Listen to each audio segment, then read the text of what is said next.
The channel, কেমন আছো সবাই? আশা করি তোমরা সবাই খুব ভালো আছো, সুস্থ আছো। আমরাও ভালো আছি, সুস্থ আছি। ঘড়ি কাটার সময় হচ্ছে এখন 11টা 5। আজকে ভেবেছিলাম আমি ব্লগ করব না, বাইরে থেকে ঘুরে আসার পর বাড়িতে প্রচুর কাজ থাকে। আর বিছানার অবস্থা দেখো, পুরো মেসি হয়ে রয়েছে। সিনটি এই জাস্ট ঘুম থেকে উঠলো, বেডশিটটা চেঞ্জ করব, তাই বেডশিট বের করেছি। ওই ঘরটা ওই ঘরে রেখে এসেছি, এগুলো সব করতে হবে। তার আগে তোমাদের সঙ্গে শেয়ার করি আমি মানে কি বড় বিপদের হাত থেকে যে বেঁচে গেছি না, তোমাদের আমি বলে বোঝাতে পারবো না। হয়তো আজকে সকালটা আমাদের জন্য সকাল নাও হতে পারতো, এরকম একটা বড়সড় দুর্ঘটনা ঘটতে পারতো। তো যাই হোক, এই যে গোপুসোনা ঘুম থেকে উঠে গেছে, গোপুসোনা রয়েছে, আমাদের গুরুদেব রয়েছে, তাই জন্য বিপদটা হয়নি। মারাত্মক কিছু একটা হতো, তারাও তোমাদেরকে দেখাচ্ছি আমি। যেহেতু গরম পড়ে গেছে, দেখো গোবর জন্য রাত্রেবেলা ফ্যানটা চালিয়ে রাখা হয়েছিল। এই দেখো পুরে পুরো ছাই হয়ে গেছে, দেখেছো কালি পড়ে গেছে। যদি এগুলো আমি হাত দিয়ে পরিষ্কার করেছি, দেখো পুরো কালো। এই যে ফ্যানের যে প্লাগটা সেটা পর্যন্ত পুড়ে গেছে। মানে এটা রান্নাঘর, আগুন যদি লাগতো, সিলিন্ডার রয়েছে, পুরো বাস্ট করতো। আজকের সকালটা হয়তো আমাদের জন্য আর সকাল মানে নাও হতে পারতো। ওই যে বললাম, গুরুদেব আর গোপু, মা মনসা, গনসু সবাই আমাদের সহায়, তাই জন্য আমাদের কোনো বড় ক্ষতি হয়নি। তো দাদা এসছিল, কৌশিকদাকে সকালবেলায় ফোন করা হয়েছিল, দরজাটা বন্ধ করো। তো এসে দেখে গেছে কি কি লাগবে না লাগবে, এসে ঠিক করে দেবে। তো ইচ্ছা আছে, আর এই ফ্যানটা রাত্রেবেলা চালিয়ে রাখাটা মনে হয় না ঠিক হবে। জানি না কি কারণবশত এরকম ঘটনাটা ঘটেছে। আমি জাস্ট ইমাজিন যে রান্নাঘরে সিলিন্ডারটা রয়েছে, আমি রাত্রেবেলা কালকে সিলিন্ডারের নবটা খুলেই রেখেছিলাম, কারণ জল গরম না, সরি, দুধ গরম করেছিলাম। বউ রাত্রেবেলা এসছে, ওকে দুধ বিস্কুট দিয়েছিলাম। দেবজিৎ ভাই থেকে খাওয়া দাওয়া করে পাঠিয়েছে, তবু মায়ের মন তো, ওকে দুধ গরম করে দিয়েছিলাম। নবটা খোলা ছিল, যদি বাস্ট হতো তাহলে সকালটা আর আমাদের জন্য সকাল হতো না। মানে আমি শুধু ভাবছি আর না, আতঙ্ক মনের মধ্যে একটা কাজ করছে, জানো তো, যে সিরিয়াসলি যদি এরকম কোনো ঘটনা ঘটতো। যাই হোক, এখন সব ঠিকঠাক আছে, সেরকম কিছুই হয়নি। চলো, আর কি বলবো আমি, মানে এটা মাথার মধ্যে ঘুরছে তো কি বলবো সেটা বুঝতেও পারছি না। সবার আপডেট দিয়ে দিয়েছে, আর বলছে বক বক না করে ব্লগটা শুরু করি, তোমরা দেখতে থাকো আর সঙ্গে থাকো। এখন প্রচুর কাজ আছে, সেগুলো করি। অতনু ব্রেকফাস্ট করে বেরিয়েছে, বলছিল করবে না, তারপর যেহেতু আলু কুমড়োর তরকারি হয়েছে তো ওই জন্য করতে চাইছিল না, করেই বেরিয়েছে। চলো তোমরা দেখতে থাকো। আজকে ঘরের চারিটার দিক মেসি হয়ে রয়েছে, দেখতে পাচ্ছিস না? কোনো কাজ হয়নি।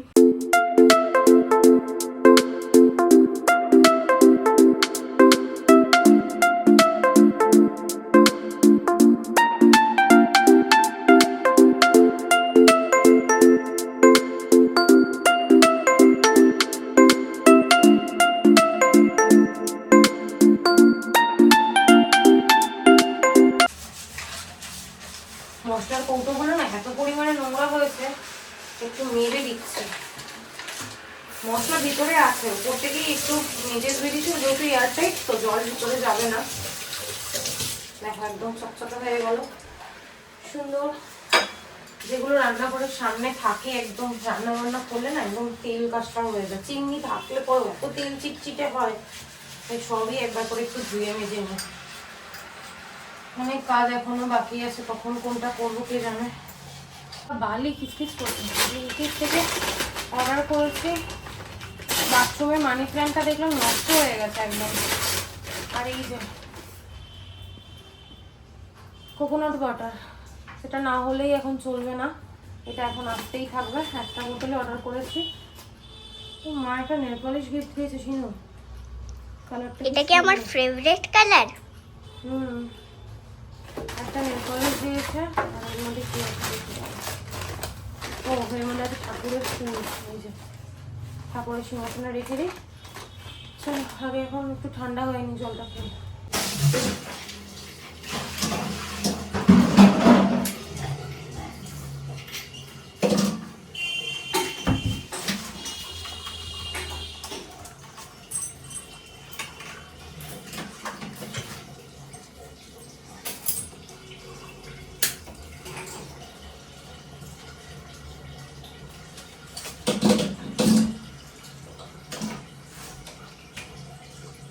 বাবু কোল্ড ড্রিঙ্কস খাবি নাকি?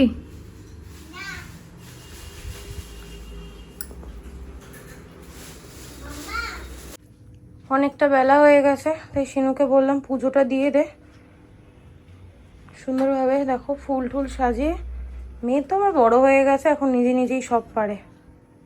গোপুসোনাকে দে।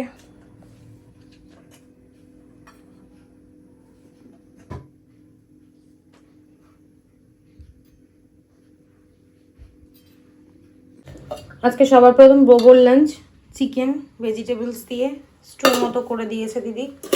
আর এখানে হয়েছে সজনে ডাঁটা আলু দিয়ে পোস্ত, যদিও এটা তরকারি হওয়ার কথা ছিল কিন্তু পোস্ত হয়ে গেছে। কি হতে হতে কি হয়ে যায়। পটল ভাজা, ভেন্ডি ভাজা,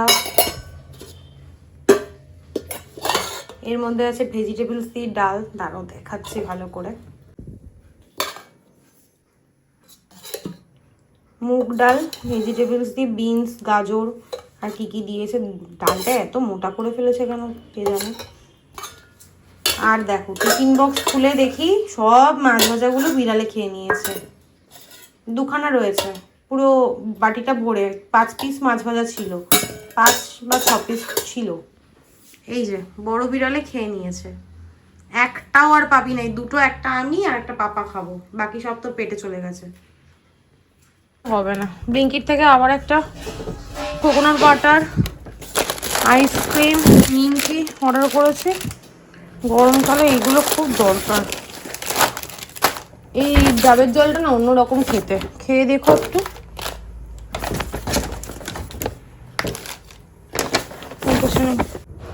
এই কটা জিনিস অর্ডার করেছি, এবার এগুলো গুছিয়ে রাখতে হবে। আর এই মেয়ের দেখো এখনো খাওয়াই শেষ হচ্ছে না। বাড়ি এসে দেখি কতগুলো পার্সেল এসছে, সবটাই তোমাদের সঙ্গে শেয়ার করব। এখন আমি দেখে নিই যে কি কি এসছে, পরে তোমাদের সঙ্গে শেয়ার করে দেবো। এখন বাজে 11:30। লাস্ট কখন তোমাদের সাথে কথা হয়েছে আমার ঠিক খেয়ালও নেই। স্নান টান করে তারপর এত শরীরটা খারাপ লাগছিল যে আমি ক্যামেরা আর অনই করিনি। সিন্টির ম্যাম এসেছিল, তখনও আমি শুয়েই ছিলাম। মা ফোন করেছিল, সিন্টি ফোন রিসিভ করে বলেছে মা ঘুমোচ্ছে। পরে মায়ের সঙ্গে কথা হলো, তখন মা বলছে কটকট করে কথা বললো আমার সঙ্গে, বলে রাখছি বলে রেখে দিল ফোনটা।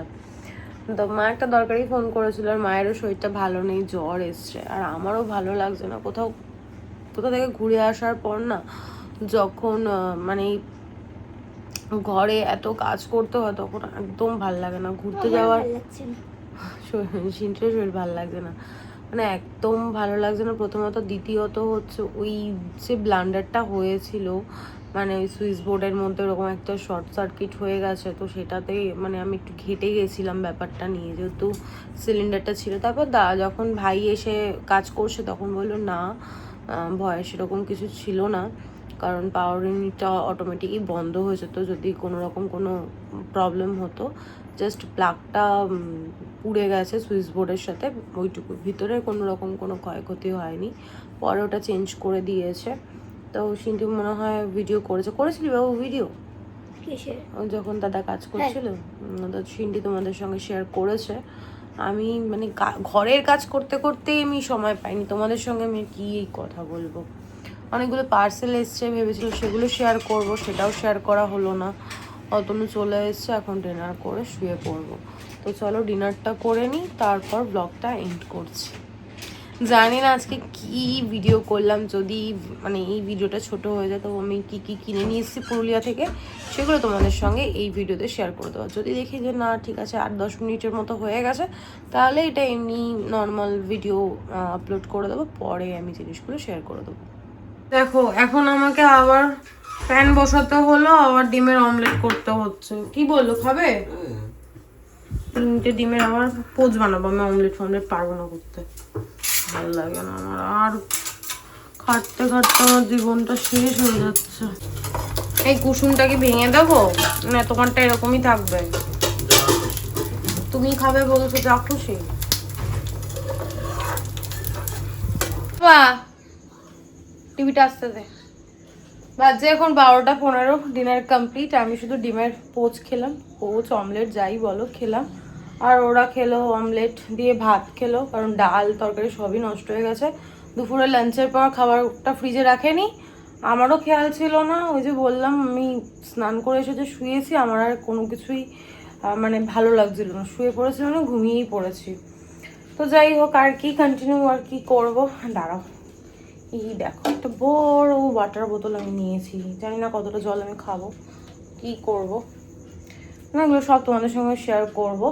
তো চলো আর কন্টিনিউ করছি না, বাজে বক বক না করে আজকের ব্লগটা আমি এখানে এন্ড করছি। আজকের ব্লগে দেখানোর মতো কিছু নেই, বলার মতো কিছু নেই। ততক্ষণ তোমরা সুস্থ থেকো, ভালো থেকো, কালকে দেখা হচ্ছে নতুন একটা ব্লগের সঙ্গে। আজকের ব্লগে যদি কিছু ভালো লেগে থাকে লাইক করে দিও, কমেন্ট করে দিও, শেয়ার করে দিও অ্যান্ড সাবস্ক্রাইব করে দিও। Good night, tata.